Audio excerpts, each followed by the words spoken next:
All right, along with the Springdale Police Department here at 5 News, we're honoring Officer John Tillman Hussey. 50 years ago, he was killed in the line of duty. 5 News reporter Jacob Luthi is joining us with a look back at his story and his lasting legacy. Good morning, Jacob.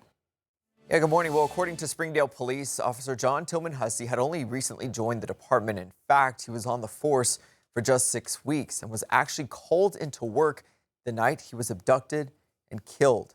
50 years later, the department says honoring one of their own remains just as important today. Springdale Police says on October 21st, 1975, Officer John Tillman Hussey, badge 310, was shot and killed after being abducted during a routine traffic stop. When backup arrived, they found only his patrol car, engine still running, blue lights flashing, but the officer was gone.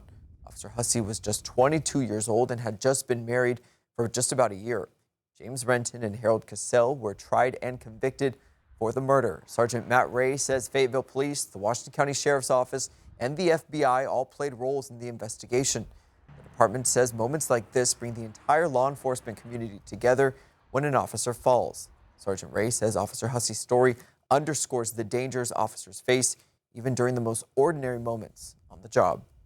Officer Hussey's story is told to every rookie that comes in. And, in remembrance of not only his sacrifice, but the dangers of the job. And that's something that law enforcement community can relate to, is we're all out there doing the same type of job, and it can be as dangerous as a traffic stop. Now, Officer Hussey is the only Springdale police officer killed in the line of duty. The Springdale Northern Bypass, or Highway 612, was dedicated to him in 2018. Family members, along with officers who served at the department at the time, are expected to attend the remembrance ceremony being held today. Jacob Luthi, 5 News. All right, thanks for that, Jacob. Well, new this morning, one of the victims critically injured in a fire in Oklahoma back in July will be returning home today. Vian Public Schools says people will line Main Street there to welcome back Cash Collins. Right now, he's scheduled to be come through there between 11:30 to 12:30 this afternoon. Collins is a Vian High School graduate who was injured in Tuscaloosa. Now, the fire happened that he was injured in at the Choctaw Nation Capitol grounds and reportedly triggered an explosion of fireworks being set up for an annual event. 4 others were also injured in this. Now, one victim, Eli Smith, passed away. And the Salvation Army says that demand for help is growing this holiday season, while donations and volunteers are falling behind. 5 News reporter Laura Castleman explains why and how you can help. The organization is urging the community to step up and help meet these needs. They're looking for volunteers to assist with programs like food pantries and shelters. And they're also asking for donations of canned food, warm clothes, and socks as temperatures drop. These can be donated at any Northwest Arkansas Salvation Army locations. I spoke with Captain Patrick Conley, Salvation Army commander, about the need. The problem is that the public isn't going into these places as often with the opportunity to purchase things online. Foot traffic has dwindled at some of these retail locations, and so with the reduction in foot traffic comes the reduction in donations. This year, the Salvation Army has already helped over 11,500 people and distributed toys to 2,500 children. To learn how you can donate or volunteer, visit our website at 5newsonline.com. Laura Castleman, 5 News.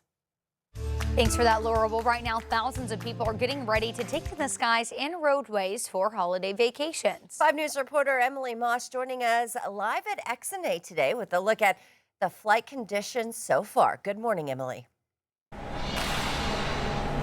Good morning, Joe and Tiffany. That's right, I'm here at XNA, but right now all departures are still on time this morning. A few arrivals are delayed, but all departures, like I just said, are on time. So when you're traveling for this holiday season, there is something specific about Christmas, the gifts, right? How do you travel with your gifts? The TSA says that they recommend to keep gifts unwrapped so that way they can easily scan and look through what they need to. Smaller electronics can't travel, like carry-ons, as can treats or pre-made food.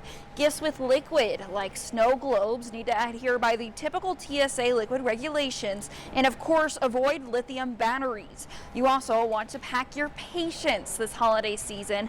Give yourself plenty of time to get to your gate.